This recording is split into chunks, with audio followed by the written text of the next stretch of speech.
Hi, welcome to Self Build TV. My name is Ryan and I look to demystify the self build process. In this video, I'm going to talk about mortgages and funding your self build.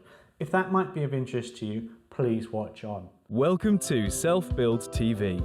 We look to demystify the self-build process so you can learn to build your dream home without risk and stress that other self-builders face. Now back to Ryan. Welcome back. As I said in the introduction, I'm going to be talking about mortgages and funding for your self-build home. So firstly, they are very similar to if you were buying a normal mortgage, but the main difference you need to watch out for is obviously the loan to value ratio is going to be slightly a bit different. Some home mortgages for normal homes will go up to 5%, so 95% loan to value ratio. On self-builds, this will be lower, could be around about 15 to 30%, but the key is to start that discussion with a specialist mortgage provider early on, so you can understand what loan to value ratio you need to build your home. But one thing to note is that once you've built your home, you can remortgage it with a typical mortgage. So what might happen is you might want to consider a bridging loan or other form of temporary funding.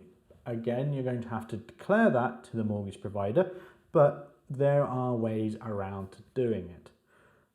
Other things you need to worry about or take consideration is that you need to have a good cost plan for a couple of reasons. One, you need to know how much your professional fees are going to cost, what your build's going to cost, what your land's going to cost, and also how are you going to do the payments? Because what will happen is the contractor will want some money.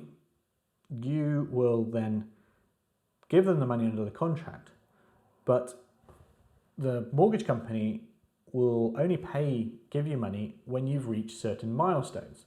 So that's why it's important to make sure those milestones line up with the contractor's payments, so you're not out of pocket for significant periods of time, and you want to make sure the cash flow flows properly. It's like running a small business, running a self-build project. You got to make cash is king.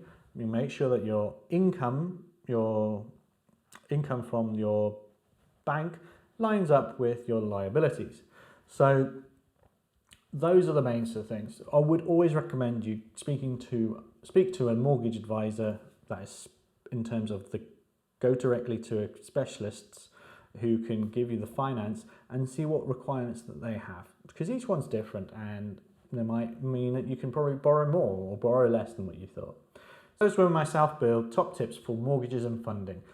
I hope you find it useful. The key thing is to get professional advice early on by going to your potential funders and start getting a ball rolling on even before you're even thinking about buying land, etc. If you're not yet ordered your free Self-Build Made Easy starter pack, please click on the link down below to order it.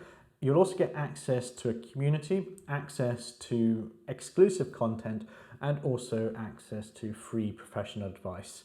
So if you have any questions, please feel free to get in contact with me. And thank you for taking the time to watch this video. Thank you for checking out Self Build TV. Don't miss out on the Self Build Made Easy starter pack, and go to www.selfbuild.tv now to order your free copy to start your self-build journey.